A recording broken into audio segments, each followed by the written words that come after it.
Okay, take two.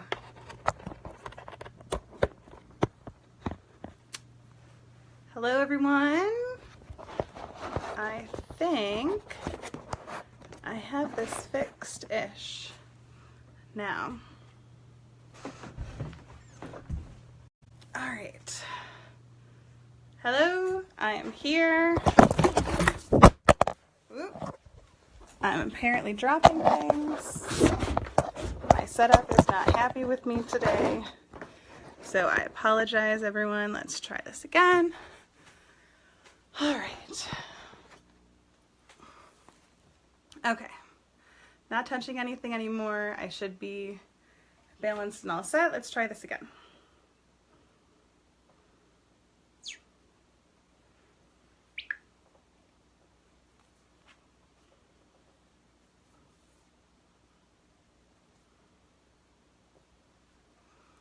Okay, I think I'm good. I'm live. I'm not having any issues with the video. Okay, cool.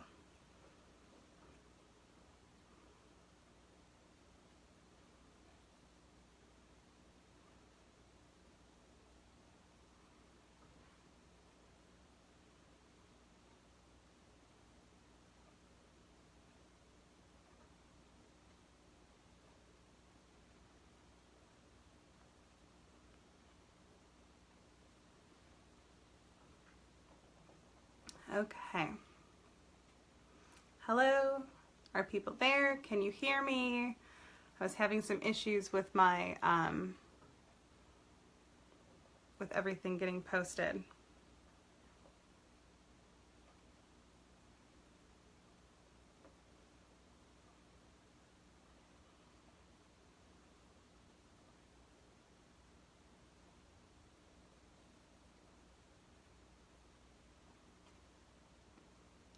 All right, just waiting for someone to tell me that I'm here. And you can hear me and that everything's working okay. My phone is telling me that I'm live. Everything looks okay.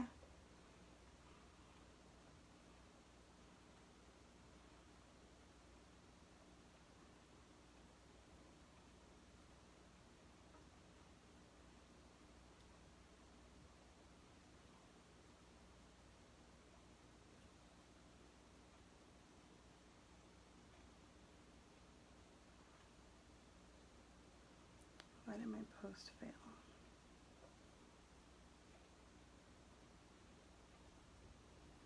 Oh. It apparently posted. Okay. Is anyone there? Hello?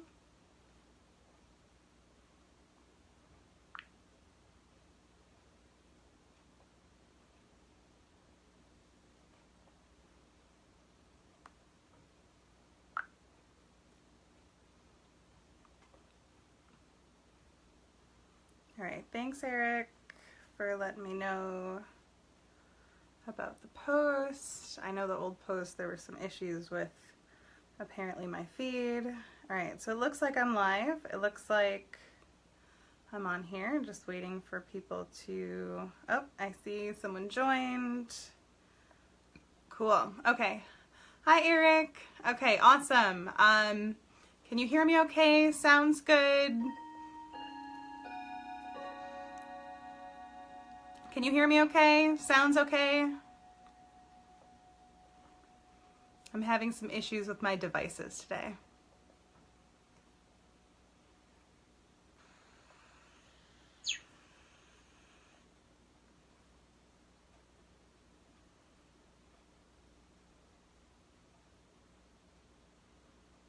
Okay, cool.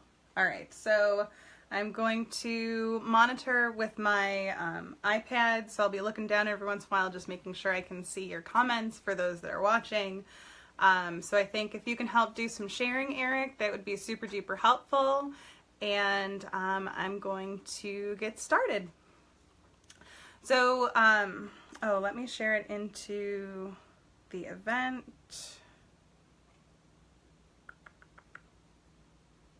How do I send it into the event? Copy. go to my events. There we go.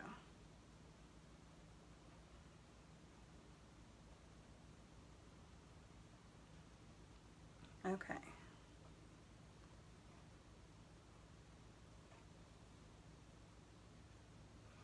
Okay, so I think I got that shared into the event, so everyone who had signed up there should be able to, yep, cool, okay.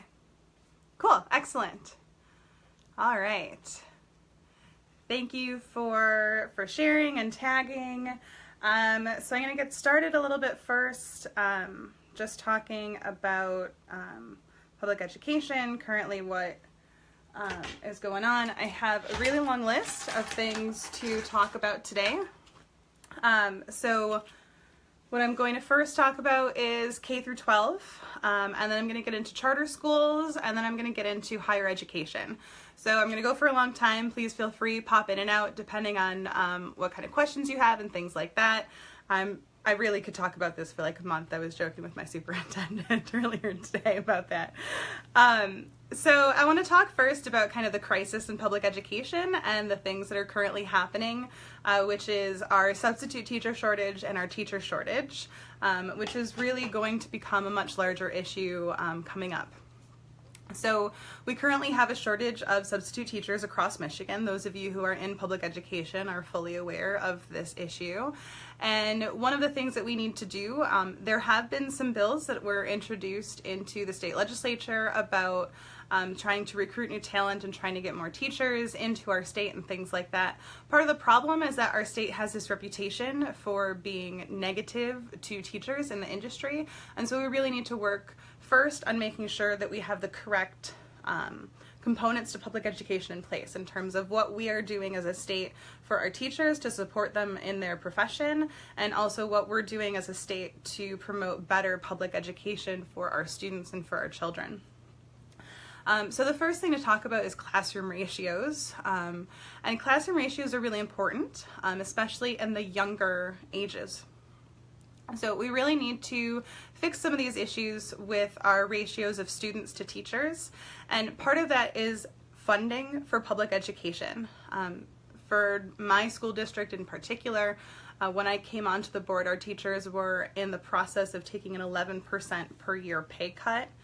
And that also increased our class sizes. And it increased our class sizes because we were in deficit. We were working to get out of deficit.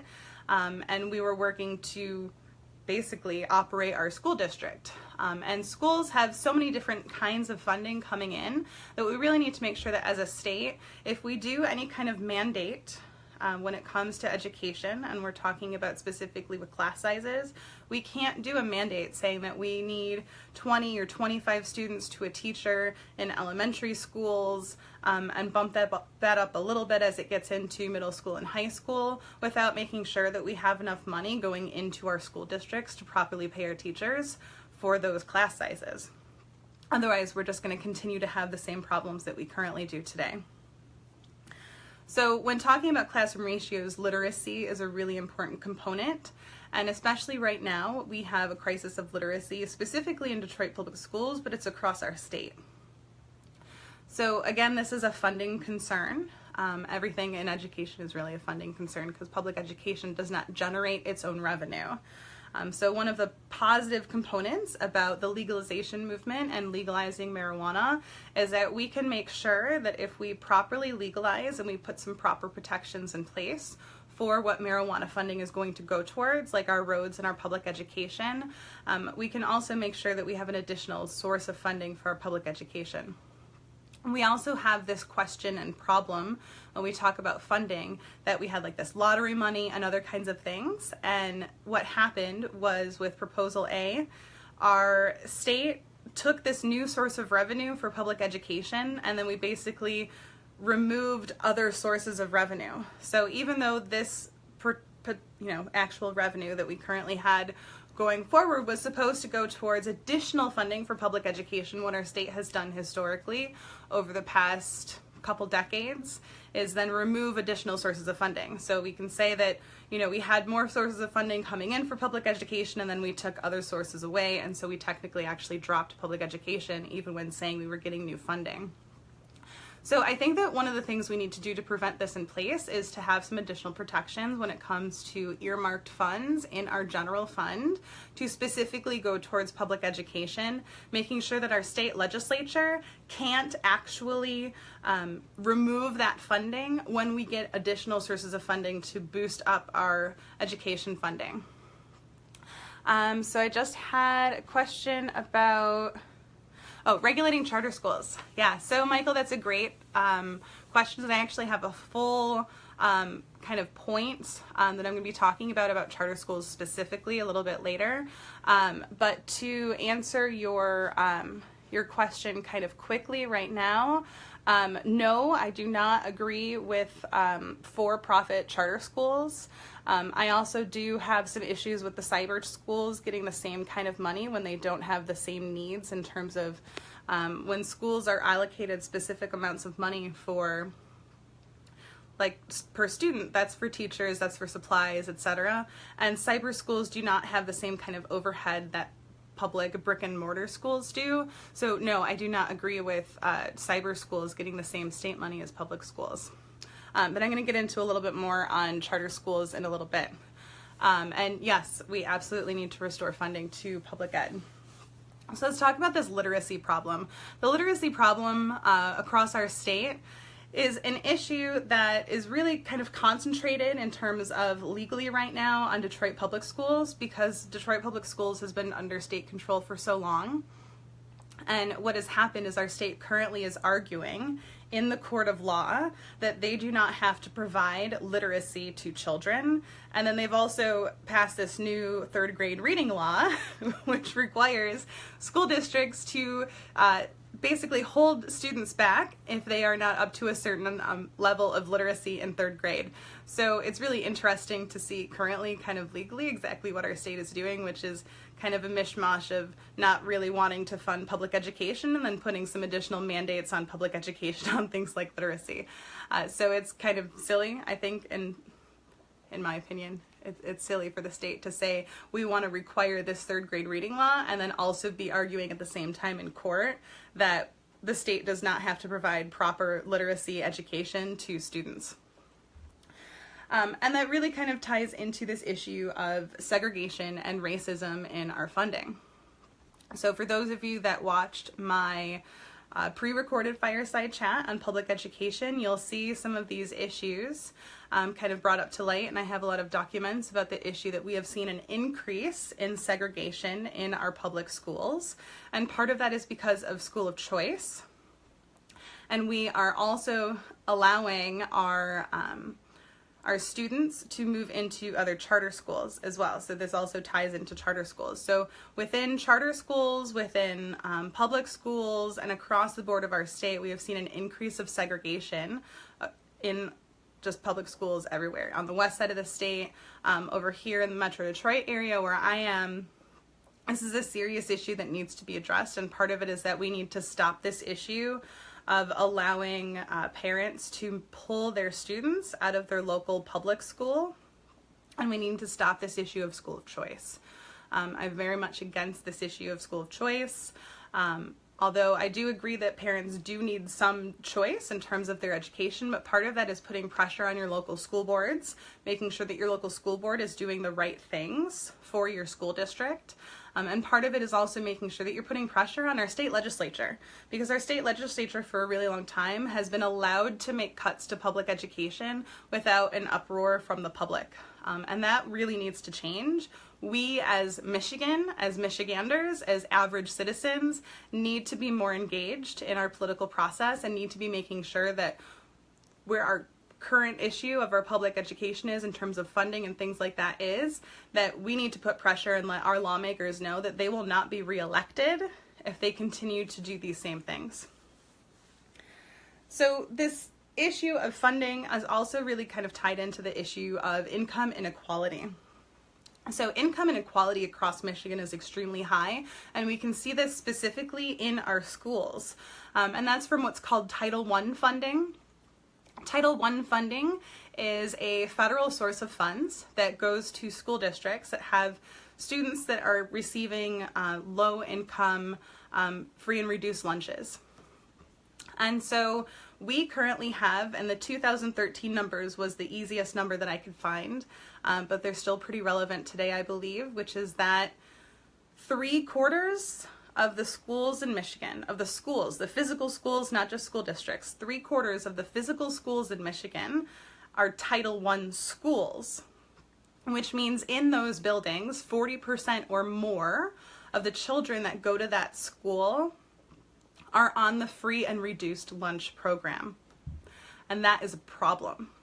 So one of the things that I am proposing in terms of my platform and what I am saying that we need to do as a state is the first thing we need to do is we need to fund proper school lunch programs and have school lunch free across the board for all children attending public schools. And the reason why this is important is because of two things. First, there is a stigma in some areas of students to their friends and their peers of receiving free lunch. That there's, they have to hand something over. It depends on the school district, right? Every school district is different how they handle the lunch program. And so this problem of students, in some cases, who are on the free and reduced lunch program don't even eat. And we also have some parents or some students that have parents at home that don't want to do the paperwork or don't have the ability to do the paperwork to qualify for the free and reduced lunch, or there's embarrassment at home. I mean, there's a stigma when it comes to poverty. And you cannot teach a child who is hungry. And so we need not just free lunch, but we need free breakfast. We need to make sure that every kid, when they come to school, they have food, and at lunch they have food. And that is one of the big things that's going to help us just as a general thing, how we can help support our children, and it's not something that's super duper expensive to do either. And we have this increasing issue of homelessness. So in my school district specifically, we have seen an increase in homeless students. And when you look at the actual data on the MI data from Michigan Association of School Boards and the Department of Education, when you look at this data, there is an increase in the number of homeless children across our state. Part of this is because of what our current governor, Rick Snyder, has done, which Michigan was the very first state to go to the hardest hit fund program that was put in place by Barack Obama to help people stay in their homes after the Great Recession. And instead of using those funds the way that they were supposed to before, which is to help people stay in their funds, Michigan was the very first state to ask the federal government to be able to use those funds to actually get rid of blight and to raise homes. So instead of using money that came from the federal government specifically to help people stay in their homes, our governor currently used that money across the state. It's currently happening in Detroit. If those people who live in Detroit, if you're watching or if you end up watching in the future, you will understand this, especially in Flint as well. In many of our lower income areas, this hardest hit money was being used to tear down homes and actually caused this increase in homelessness across Michigan. And so we need to address this issue of homelessness at the same time we address our issues of public education too. So everything really ties together, right? So when you talk about this issue of test scores, which is the next thing I want to bring up, is test scores, curriculum, and achievement. Oh, there goes my clock. So the issue of test scores and the issue of testing. So I'm not a big fan of standardized testing. I think a lot of the issues of standardized testing is that the people who create these tests that we use specifically here in Michigan and are used really across the country as well are for-profit entities. And these for-profit entities are actually the ones that create new curriculum and update their tests on a regular basis. So when you have school districts that can afford to purchase new curriculum on a regular basis, their students have a tendency to do better because they know the tests that are coming, they buy the curriculum for the tests, and then they make sure that their students are prepared for the test. So we need to stop this preparing students for the test and need to make sure that we're actually teaching real world issues, right? We need to make sure that in high school we have students that are being taught financial literacy. We need to make sure that we have students that are taught in elementary school literacy early. This issue of Common Core is not, some of the things that are currently being mandated by Common Core are not terrible, but there are certain things that are being mandated by Common Core that put additional burdens on school districts that the state then again does not fund. So you have instances like DPS, for example, in Detroit Public Schools. A lot of their books are outdated because DPS does not have the ability to buy new curriculum for all of their students all the time. So we really need to make sure that as a state, when we are doing any kind of new mandates, anytime we are doing new test changes, that we are also allowing school districts to have the proper funding to be able to properly prepare their children for these tests and for these new mandates. So one of the things that I'm proposing with my Green New Deal for Michigan is making sure that there's funding from the state for a curriculum director or a curriculum administrator in whatever form. I say director because that's what we have in my school district. But making sure that every single school district has at least one person, of course depending on the size of the district, who is making sure that curriculum across that district is aligned K through 12. So that way students starting in that district in kindergarten are going to have exactly the kind of pathway that is necessary for them to be a successful adult by the time they hit 12th grade and are graduating. And so we need to make sure that across the state that we have proper funding, not just for someone who is actually building the curriculum and making sure that it's aligned, especially in some school districts. I'm going to regress for a quick second. In some school districts, you have teachers that create their own curriculum. And when teachers are creating their own curriculum, sometimes you have students being taught different things in the same grade level in the same district. And I'm not saying that the state should mandate certain things across the board when it comes to what each grade level should be done, because that really is up to each school district, although there's certain things that need to be taught. But again, teachers are professionals and they understand that, and school districts are not run like a business, and they should not be run like a business. They should be run as if they are teaching our future, which is what they're doing. And so we need to make sure we have curriculum directors across the board and that there's proper funding coming from the state specifically for new curriculum. So that way, if there's new changes and there's new tests, or let's say we know that we haven't funded curriculum in the past, well, we've never funded curriculum in the state of Michigan, but for example, let's say we put this in place. I don't want to say we're going to fund curriculum now, and then in 10 years from now, when it's no longer my problem, that we now have school districts that have 10-year-old curriculum. That's not the case. We need to put something in place with good policy that is going to make sure that we have proper funding for public education on a consistent, regular basis.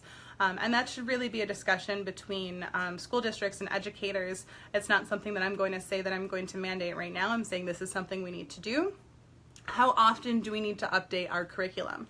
Do we need to be updating our curriculum annually because there's just small changes that need to be done across the board? Or do we need to make sure that we have some big funding coming across the board every 2, 4, 6 years, however long educators who are currently professionals think that that needs to be done? And that is something that can also change because it depends on technology.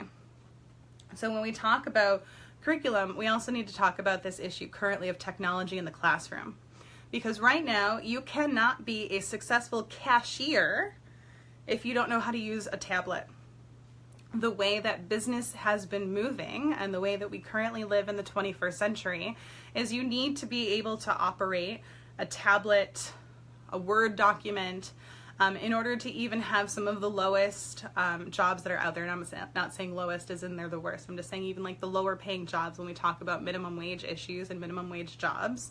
There should be no reason why anyone should be able to graduate from high school, go into a 40-hour-a-week job, and be able to provide for their family.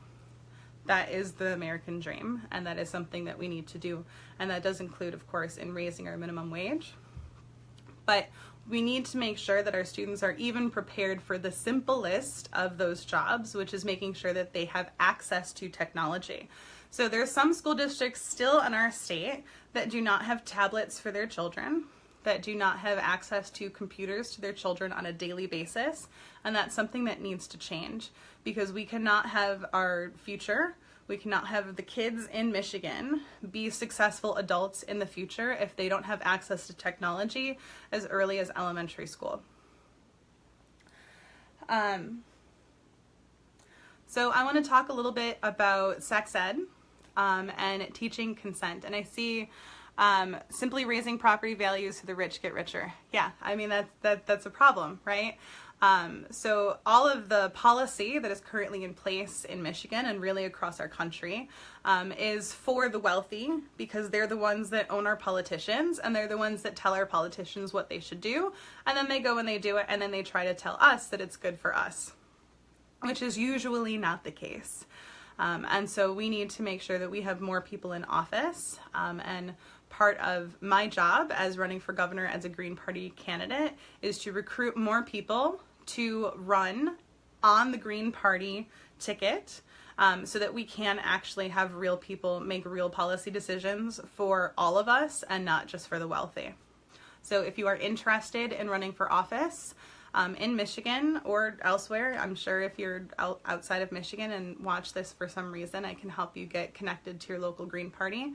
But if you are interested in running for office, please contact my campaign or please contact the Green Party of Michigan, because we want you to be able to run for office, and we want you to get in office, and we can do it.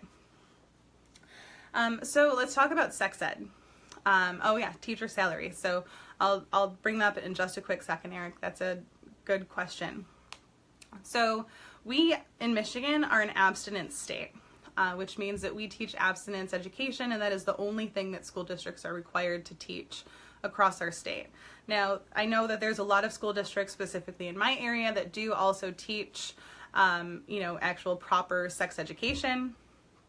And so, oh, awesome. Yes. Woohoo. Yes. Run for state rep. I would love to help you with that. Jeremy, you can shoot me an email on my website, and I will get connected with you as well. I would love to help you run for state rep in 2018. Or 2020 if you prefer 2020, but I'd love for you to run in 2018.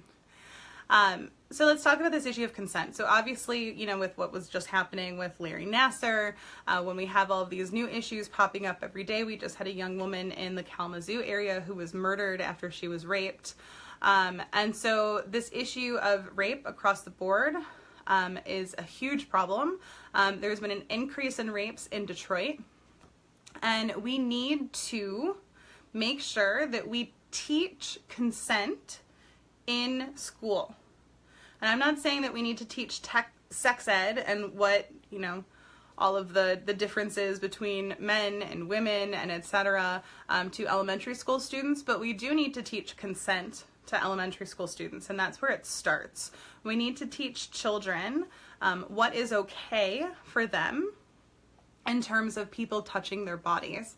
And part of this is also to protect our children from sexual predators, but it's also to teach them as they get older what consent means, and understanding what consent is when they're younger is going to be something that's going to make a huge difference in this issue of rape culture and what is acceptable in our society. So we really need to have some different things in place in terms of teaching children what consent is and what consent means in elementary school. So let's talk about skilled trades. So skilled trades and certification, and I'm going to get to teacher salary in just a quick second. I didn't forget about that, Eric. So skilled trades and how we can actually build up our skilled trades. So one of the things that we can do is what my school district has done recently, which is an early college program.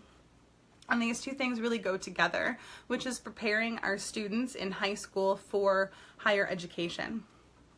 So when we talk about this issue of early college and giving children pathways, so you can currently sign up, and I'm going to use my district as an example because, well, that's what I have for you. So my school district, Redford Union, we just started an early college program a couple years ago.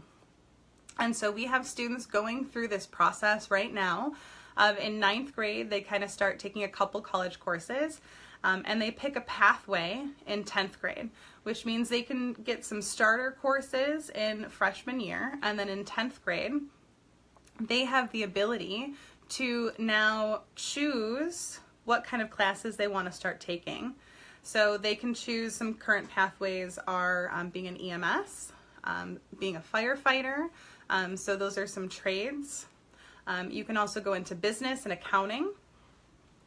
And our students slowly take both their high school courses that are required, and they also take college courses, and it gets tougher and tougher as the years progress. We have a specific person who's a point person because we have a grant in order to do this, so we need to make sure as a state that we have this early college ability across the state, not just for school districts that decide that they apply for it because they know about it or they think that it's beneficial for their students. It is beneficial for everyone, and it's something that we need to prioritize because Michigan has a very low percentage of actual Michiganders and citizens who have college degrees. There was a recent article in Bridge magazine that was saying we need more people to come into Michigan with college degrees, and that's how we fix this issue. That is absolutely not how we fix this issue. We fix this issue by making sure that more Michiganders have the ability to get college degrees if they want to.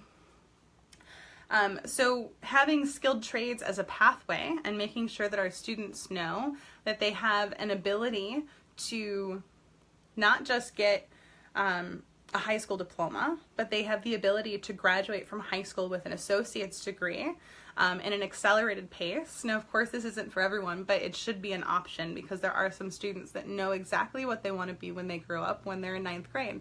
So why not give them those advantages?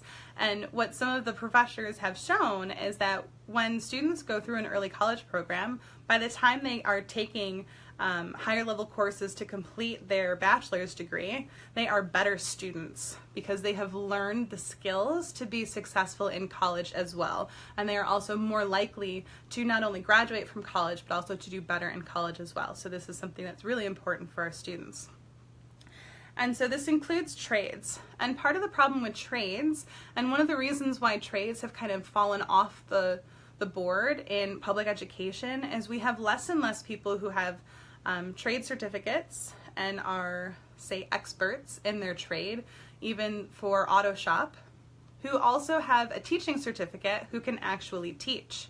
And so that's part of where the disconnect is, aside from some schools that started, getting away from that, and then less people were getting their teaching degree, and so it's kind of a double-fold problem. So what we need to do is we need to have grants in place that are going to allow people who have the skilled trades knowledge and also want to be teachers to be able to go to school and get their certification so that they can teach, and then start integrating them into our public schools so they can start teaching our public schools or teaching our students in public schools additional trade skills. So that includes shop, that includes auto, and there's so many other things that we can also bring in with that as well. There's a reason Japanese students excel. They use career-driven education from an early age. Yeah, absolutely. And it's not for everybody. It shouldn't be for everybody. Some people don't know what they want to be when they grow up, when they're 30, right? But some people do know exactly what they want to be, and they know that their skills, and they know that their drive and their passion is in a certain field, and we need to do more for those students. And that's only going to help our state. It's only going to be more beneficial for our economy as well, because we also want our students to stay in Michigan and be able to open new businesses. So talking about teacher salary, I'll go back to that real quick for you, Eric. So teacher salary is a huge problem across our state. We have some school districts that are in wealthier areas who can pay pay their teachers good salaries. And there are other places across our state that have been in deficit, that have had cuts, that have had, sometimes it certainly is a financial mismanagement of a school district. And in some cases, it's because they have a low tax base. They're getting a low per pupil funding, and they're losing students to local charter schools.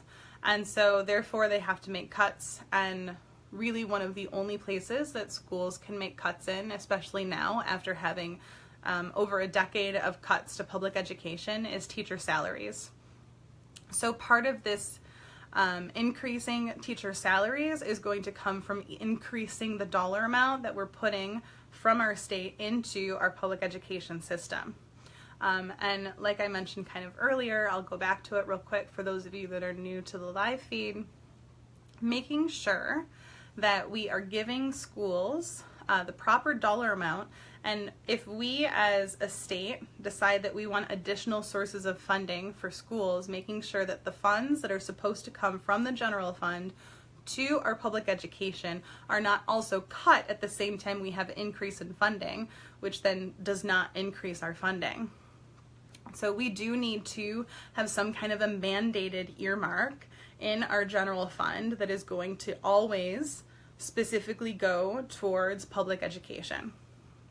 It will take some of the control away from our state legislature for doing so, and one of the ways that I think we can do this is by doing a new constitutional convention. We have some real serious issues in Michigan's constitution, and one of the things that we need to do is call for a new constitutional convention. We need to fix this issue of Proposal A, we need to fix the Headley Amendment, and we need to fix this issue of term limits as well. And there's so many other things, but those are just three kind of off the top of my head that we really need to fix. All right, so Sandy is asking, curious how much more education and teaching certificate costs in time and money for skilled trade educators. I can't see your full comment. It seems as if we're expecting way too much additional education. So yeah, we do definitely expect additional education for our educators. I'm not 100% sure in terms of for skilled trades how to tell you exactly what the additional dollar amount or certification costs, but for teachers going through just their bachelor's degree in education, it is an additional year that they have to do with student teaching, and that's currently how Michigan runs things. So it's an additional year, and oftentimes student teachers do not get paid very well, and it's kind of like an internship. And so what happens a lot of times, and this kind of goes back to our sub shortage, so we don't have a lot of people going into education in Michigan anymore because the field is just not, I would say that a lot of teachers are unhappy in their jobs would be, I think, the best way to do so. And not necessarily because they don't enjoy teaching children. I think that part of the problem is really because they don't enjoy the atmosphere of public education currently in Michigan. And so when you have to go an extra year, when you know that when you start your new job that your starting salary is going to be somewhere between $25,000 and $30,000 a year, and closer to the 25 mark, depending on if you can get into a really good local school or not, that's why people aren't going into it. Because who wants to go into a field where you have a burden of student debt, you have an extra year that you had to do of education, and you're not going into a stressful field because education is a stressful field, and you're not going to be able to even buy a house with your first year salary to even qualify. So yeah, exactly. It's not necessarily financially viable, and that's a problem. So we do need to do more. I agree with some of the provisions in the bills that were introduced in the state legislature about giving teachers, new teachers in Michigan, some burden of debt relief in terms of their student loans. I think that that's really important. That'll help us attract more talent, especially from around the state. Maybe they should have to have a master's or doctorate. Yeah, so what happens, and I'll give you an example again of my school district. So my school district was in deficit. Our teachers took a pay cut. The only way that they could get a pay raise was for having their master's degree or their doctorate. And so They don't have to have a master's degree or a doctorate to be a teacher. A lot of teachers, simply because they're the kind of people that are drawn to education, enjoy also further educating themselves. And plus you do get different kind of hierarchy bonuses and higher salary levels when you have a master's degree or a doctorate. There's certain kind of levels in union contracts within, having those kinds of degrees. So it's not a requirement to have a master's or a doctorate to be a teacher. You just find a lot of teachers actually do end up getting their master's or their doctorate, both simply because it gives them a boost in their pay, and also because they're educators and they enjoy education. And so a lot of times you find educators who really enjoy just kind of lifelong learning. So let's talk about this issue of funding of building infrastructure. And so Michigan is one of only 5 states that does not fund building infrastructure.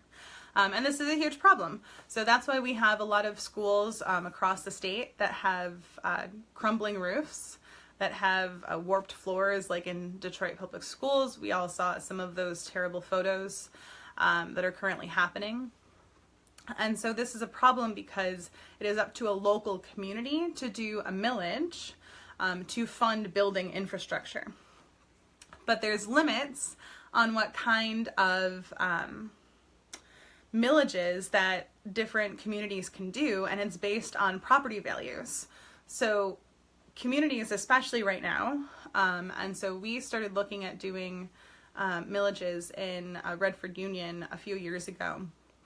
And one of the things that we found was that we would not be able to go for a large millage like we were talking about doing, because our property values had been so declined over the past 5 to 10 years that we wouldn't have even been able to qualify for the kind of millage that we wanted to do.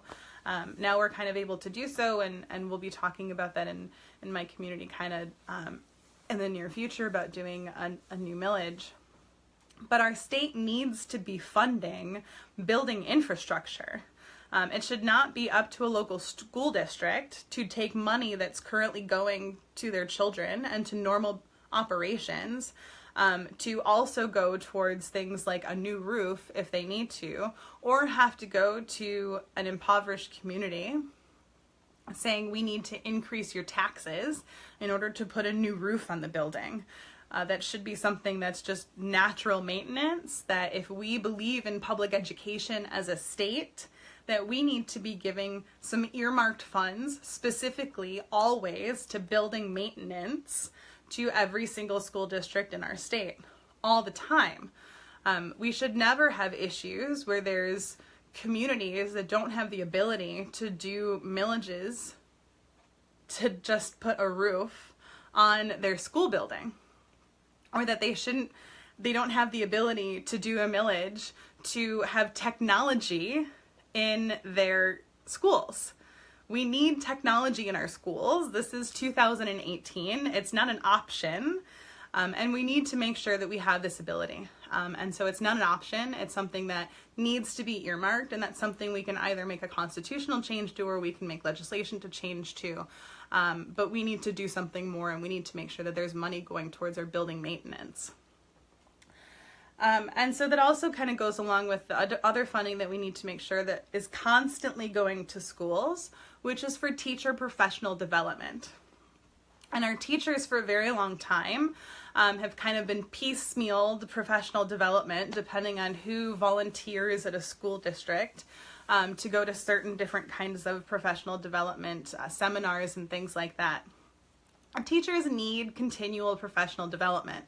The education industry, if you call it an industry, has changes across the board, especially when you talk about right now we have new initiatives in technology and things like that. The teachers don't necessarily even have the ability or knowledge to bring technology into their classroom. They need training on these new, how to use these iPads, these new softwares, these new programs that are coming in that are helping our students. Our teachers need to be able to know not just how to use them, but how to teach with them. And so we need to make sure that our state is funding professional development across the board for our teachers on a regular basis. So they need to be given professional development on 3 kind of major things. New curriculum, which also kind of goes along with new methods. So if there's new methods of teaching that have been, proven through different kinds of, studies and things like that. People are doing studies on public education all the time. We need to make sure that our teachers are top-notch for our students to be top-notch. And so our teachers need to be able to go to these professional development learning and classes and continual development to know how to bring them back to the classroom and start teaching our students. Our teachers also need to be taught cultural proficiency, and our teachers also need to be taught restorative practices. So our state recently changed the law and is now requiring restorative practices in all school districts. But part of the problem is, again, it's an unfunded mandate. And so different school districts kind of are taking their own ways of how they're doing this kind of restorative practices, but across the board, all of our teachers need to be taught restorative practices, which is, for those of you that are unaware of what restorative practices is, it is a way to stop the school to prison pipeline to ensure, because studies have shown that students who have been suspended or expelled from school or have too many detentions are more likely to, when they leave school, to go into lives of crime or be incarcerated. And this is a problem partially because you don't want to teach children in school that they're bad kids.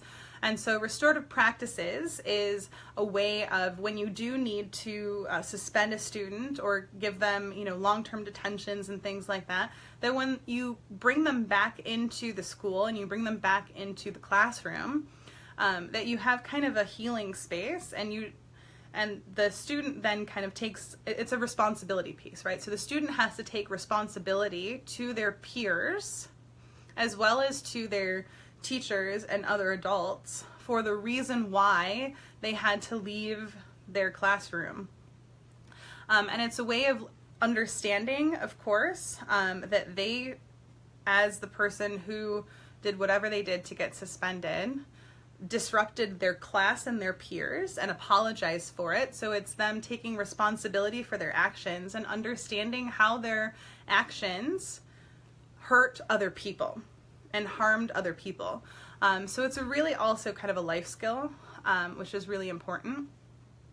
And that goes along with this issue of cultural proficiency. So we know that students who are African American or who are people of color are more likely to be suspended and expelled and have these kinds of disciplinary issues.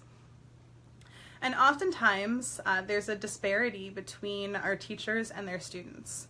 So for instance, in my district, we have a very high percentage of white women who are teachers, and we have a very high percentage of black children in our school district. So just in terms of racial disparities, we have a very high disparity between our teachers and our students. Then there's also the issue, of course, going back to this issue of segregation in our school districts and things like that, that we need to fix. And so part of that is ensuring, and also this issue of income inequality. So especially when you talk about teachers that have their master's degrees, they're people who are in the upper middle class.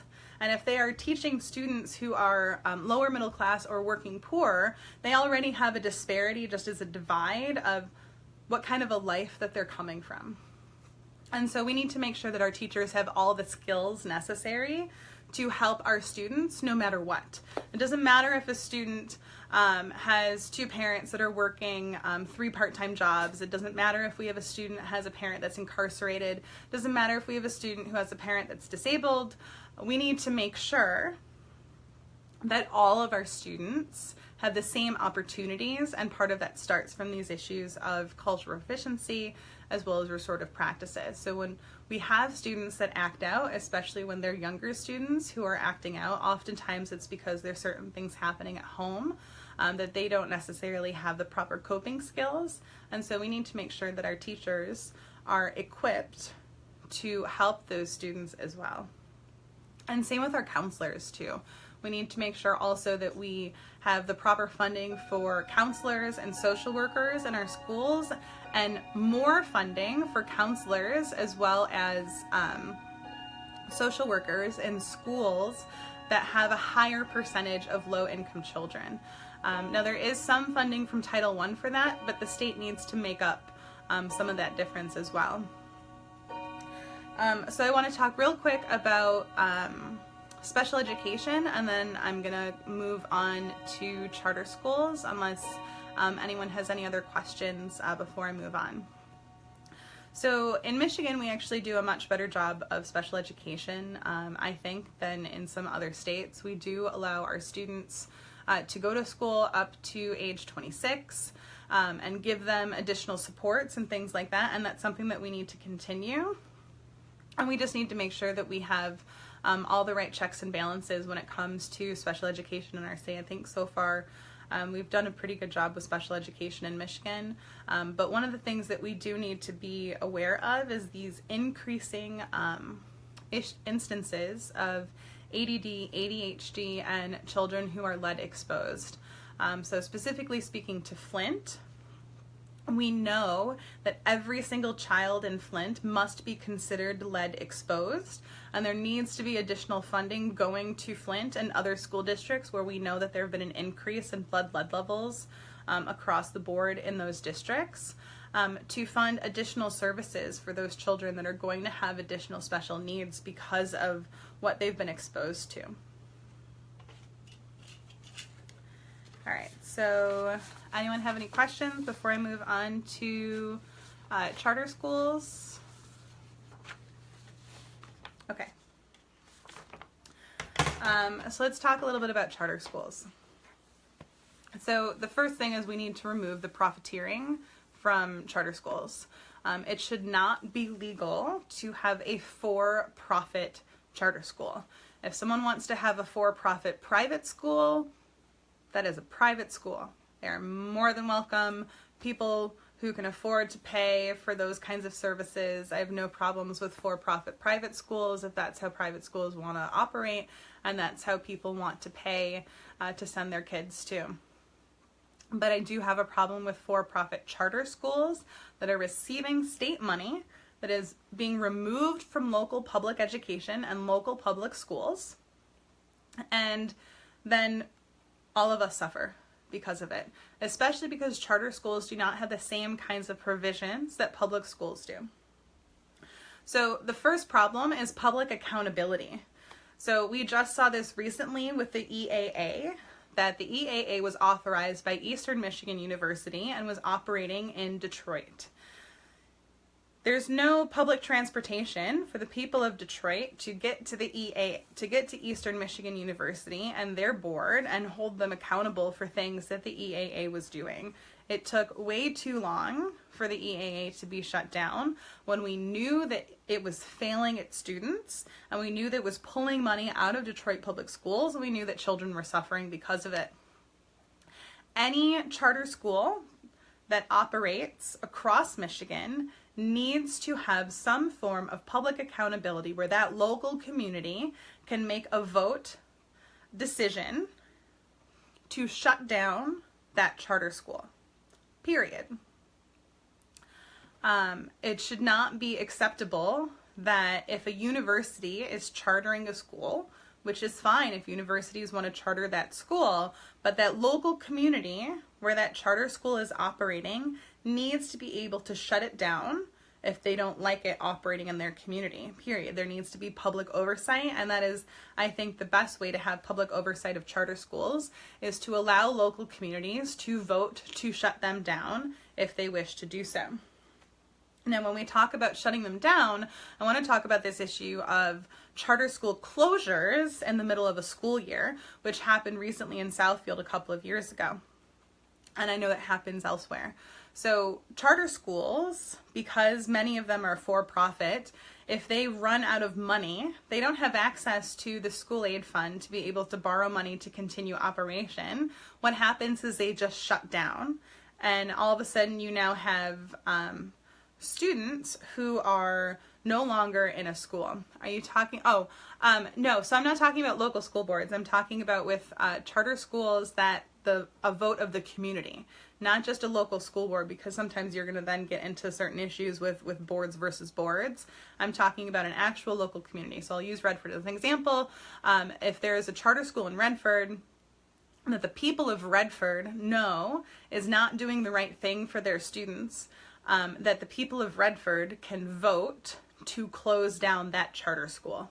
So not a local school board to vote to shut down another local charter school. I'm saying that the community, so in the case of the EAA, that the people of Detroit would have been able to petition to get it on the local ballot to close the EAA, and the people of Detroit would have been able to just vote to close the EAA without having to protest at Eastern Michigan University for 3 years to get it shut down.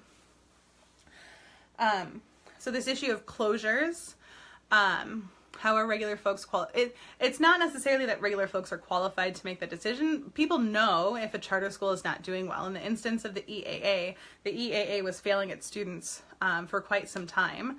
And it's also that local regular folks were qualified to change our school boards when we think our school board is not doing well. So if a local community decides that that charter school is not doing what it should be doing, then they need to vote on it. It certainly would not be necessarily an easy thing. It's not like being able to, it would be kind of the same thing as a recall, right? It's not easy to recall a local politician when they're not doing the right thing.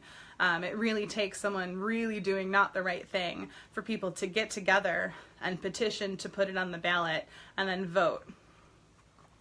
So us regular folks, we're qualified to make the decision for our local politicians, for our local school boards. We also need to be able to, as a community, decide what charter schools can and cannot operate in our communities.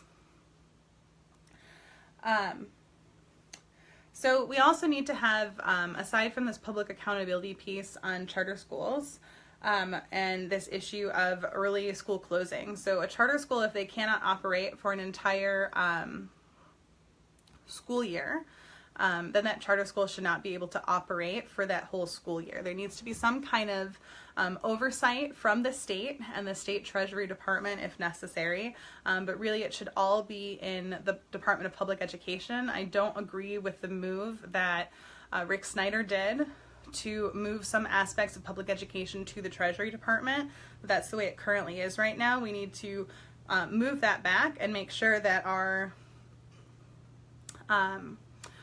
Department of Public Education and our state elected school board have all control over all of our public schools the way that they used to. And that they can do in terms of like having an oversight and making sure that if there's charter schools. Now, of course, when we remove profit from charter schools, this is going to be much more helpful. But one of the things that they need to be held to is the same kind of accountability that local public schools are.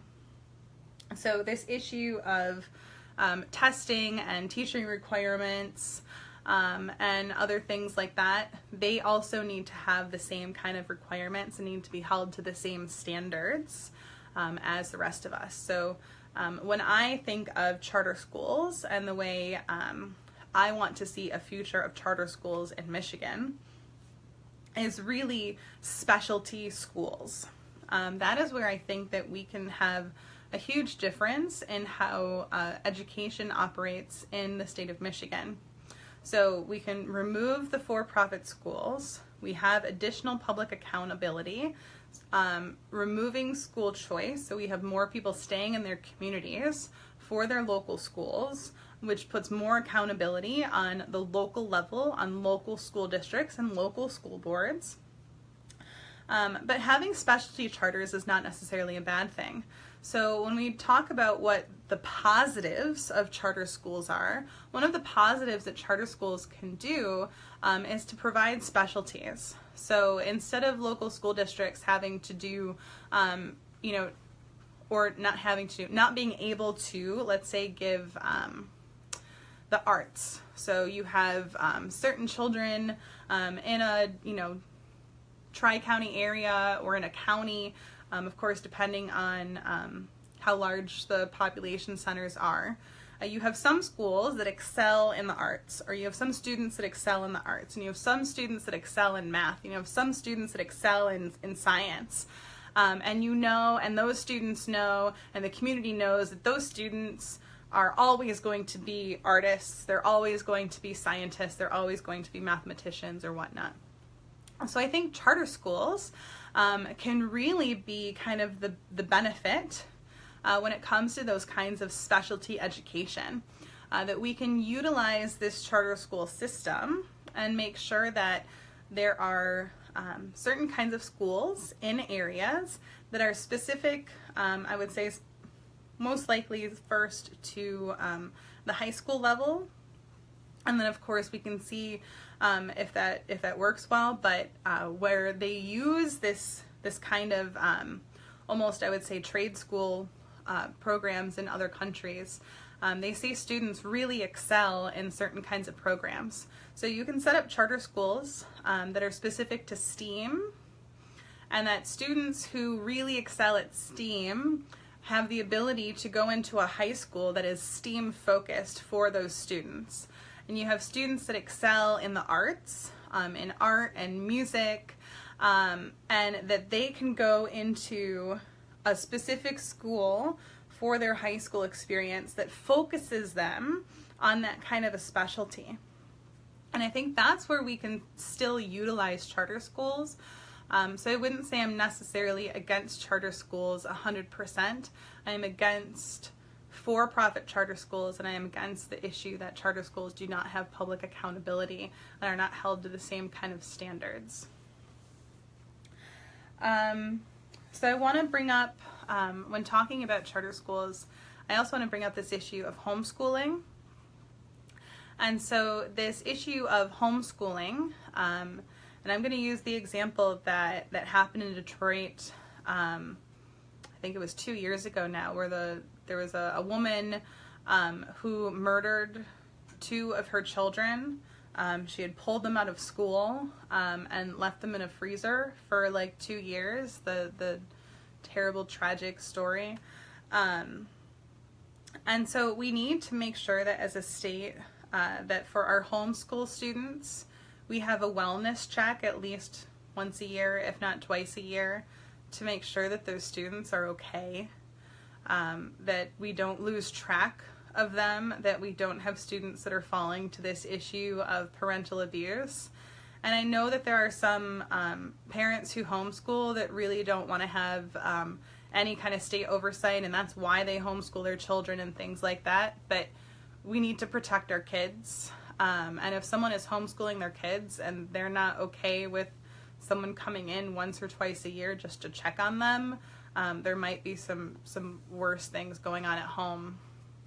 And so we do need to make sure that homeschool kids have some kind of oversight, even if it's just a wellness check, and making sure that we know that those students who have been pulled out of school or are being taught at home are safe and are okay.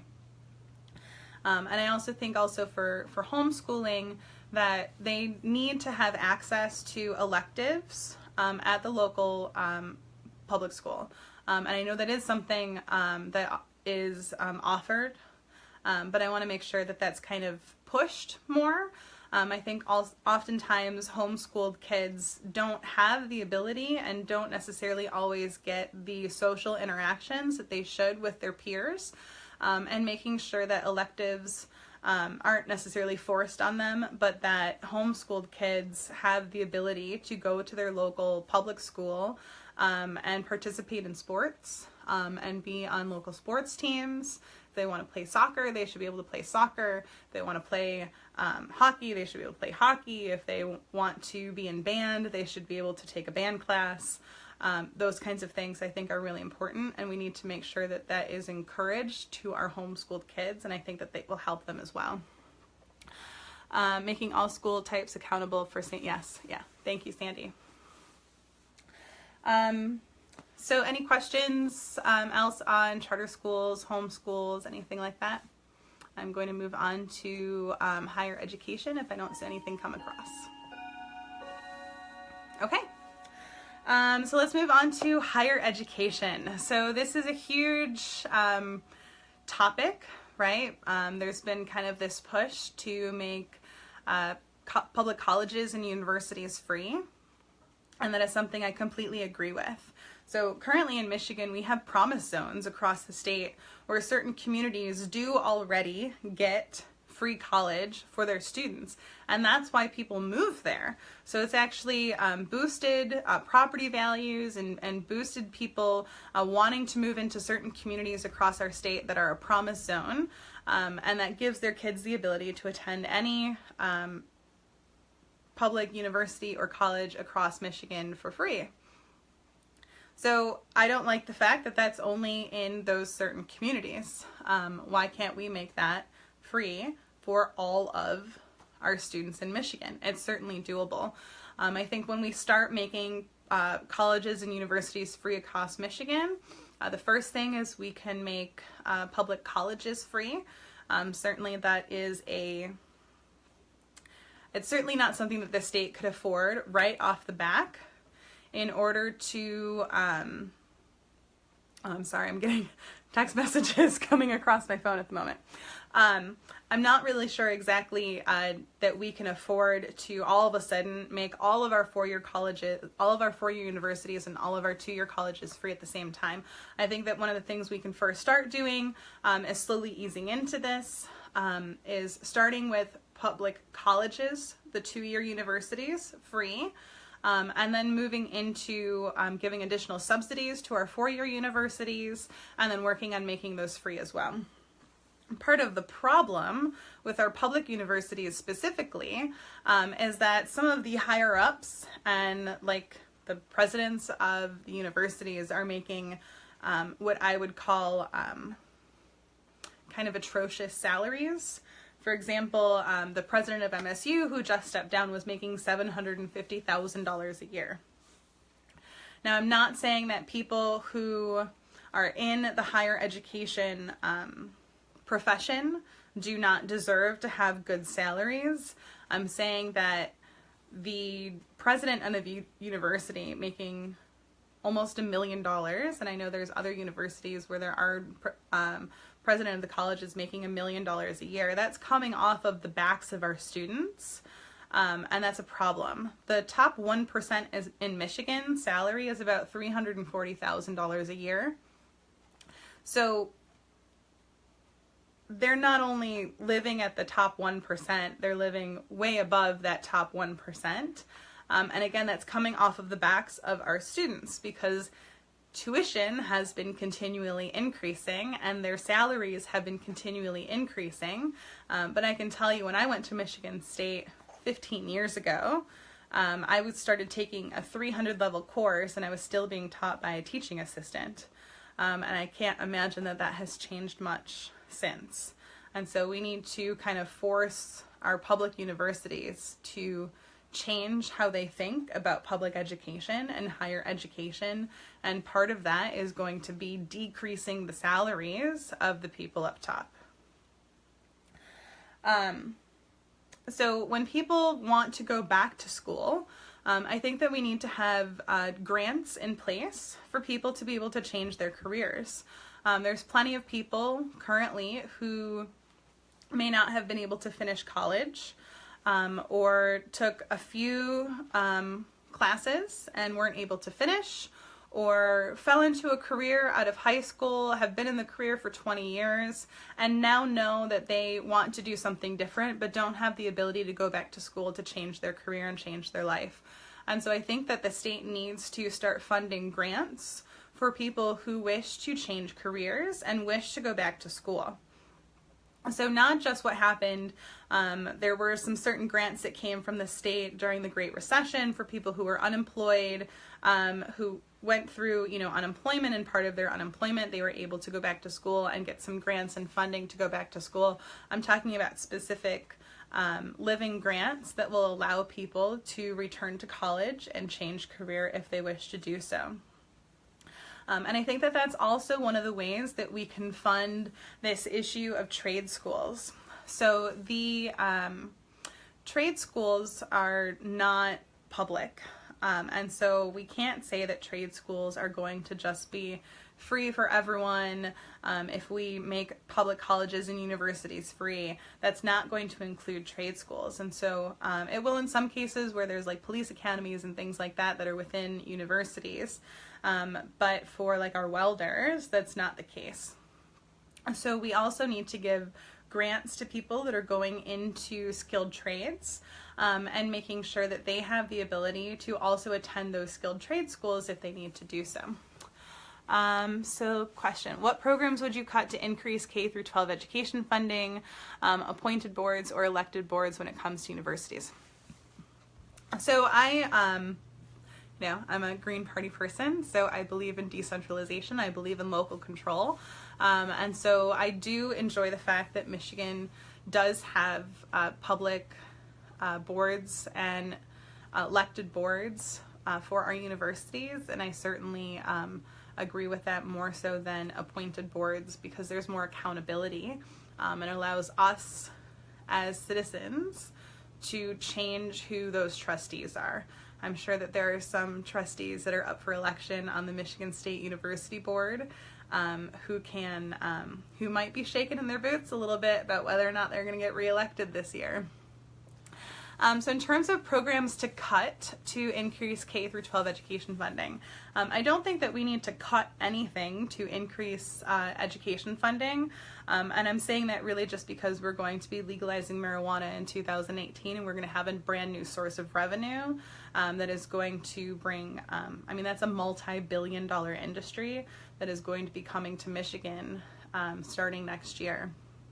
And so that's an additional form of revenue that's going to be going into our general fund what we need to do is earmark and make sure that the state can never change this earmarked funds for public education from our general fund, and make sure that we can use that way.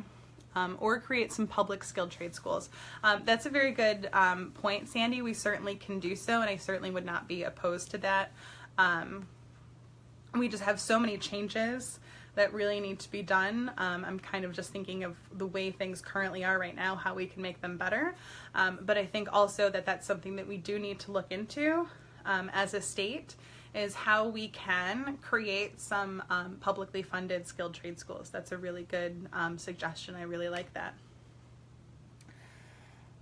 Any other questions? There's just one last thing that I wanted to talk about tonight, which is within higher education, this issue of sexual violence on campus and this accountability piece, specifically to this issue of Michigan State University and Larry Nassar and their handling of this, I don't even know what to call it. It's just an atrocity.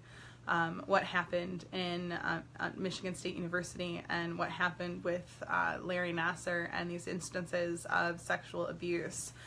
We know there's already been issues at Michigan State University specifically, and I'm sure in other local universities, of high instances of sexual assault that when reported are not reported to the police, are handled by kind of like a local college board, and then oftentimes the perpetrator of the rape is allowed to stay at the university.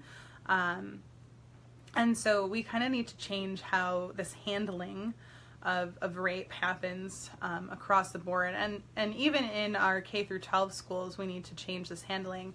There's a case right now going through in Novi of 2 young girls who were raped, and their abuser, while has been going through like some probation, is going to last I was reading this, was able to go back to that same school. And so that's a big problem. We need to, when someone is accused of rape, first we need to have some stiffer penalties, and we need to change the laws when it comes to sexual violence and domestic violence, and how we handle these instances. We just had a young woman on the west side of the state who was murdered by her rapist, most likely. Obviously, it's going to end up going through trial, but she was just murdered. She went missing, was found murdered. She had reported being raped when she was 15 years old. The person was found to be a serial sexual abuser, rapist, and was allowed out on bail. And after he was allowed out on bail is when she was murdered, which is why I'm just kind of putting two and two together. So if someone is accused of rape and there is a thought that they are a serial rapist, they should be denied bail, period. Just as if we have someone who may be a serial murderer, we would deny them bail.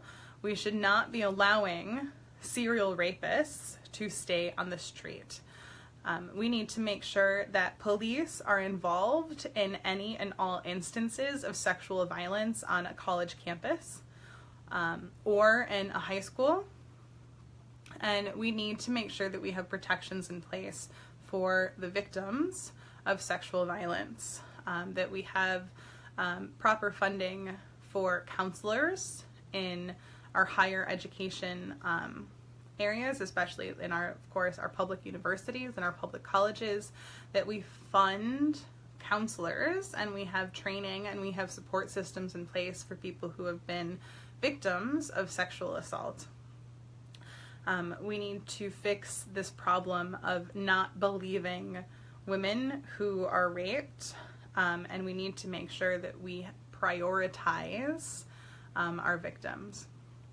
And we do not allow people who are rapists to continue to go to the same classes and stay on the same campus as their victims, because that only, of course, harms the victim and rewards the perpetrator.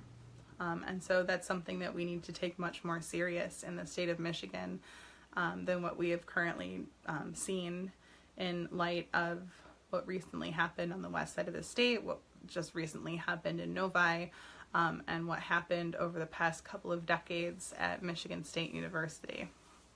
This is not something that we should compromise on.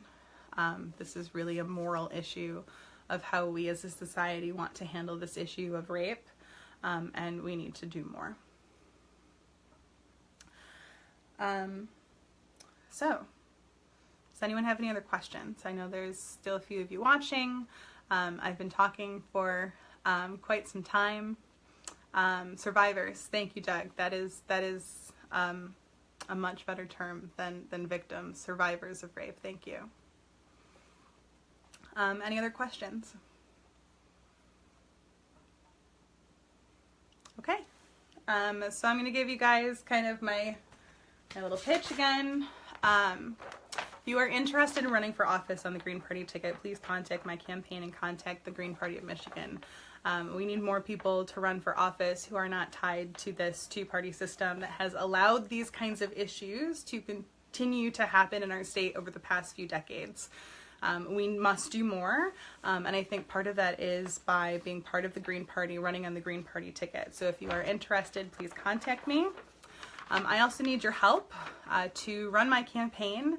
If you like my platform, if you like the things that I've spoken about on public education, please consider donating. This is my website, www.kurlandformichigan.com/donate. Let me see if I put something behind it, you can see it better. There you go. This is my high tech. I need 4,167 people to donate $18 to my campaign, and that will get me to $75,000 and get state matching funds. So please consider donating to my campaign and help me run and help me make this platform how our state is going to operate in 2019. So thank you all so much for taking the time and joining my live fireside chat on public education. Thank you so much, Sandy. I will absolutely be going door to door. I am a former canvasser. I worked for Clean Water Action for 3 years, so door to door is my thing. I guess I'll take a thank you so much, Sandy. I appreciate it. Thank you, Betty. Please share this video. Please share my platform with people that you know. Please talk about my campaign and tell people about me, because that's the only way I'm going to get in front of more people. I have currently been shut out of gubernatorial forums. Bankaley Thompson is having a gubernatorial forum on poverty in Detroit next week, and I've been told that I'm not allowed to participate. The AFL-CIO in Michigan is now having a second gubernatorial debate. I was not invited to the first one. I sent them an email and I called them last week. I'm not going to hold my breath. And Michigan United is having a gubernatorial forum upcoming, and they were working with some local Democrat organizations.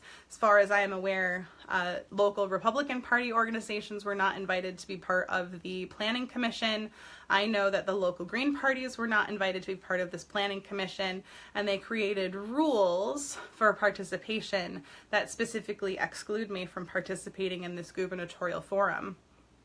And all of a sudden on their Facebook invite, those local Democrat organizations that were part of the planning committee that were on my letter are no longer listed as sponsors and planners of this forum. So if you are a member of these organizations and you are someone who donates to these organizations, I think it would also be helpful for you as someone who supports me to let them know that you do not agree with the fact that I am not allowed to participate in some of these gubernatorial forums. And so with that, thank you all so much for taking the time and listening to my fireside chat. I know I went on for a couple hours, but there's a lot of information to talk about with public education. I will be doing another pre-recorded and another live one soon on a few different issues, so stay tuned and have a good evening and good night.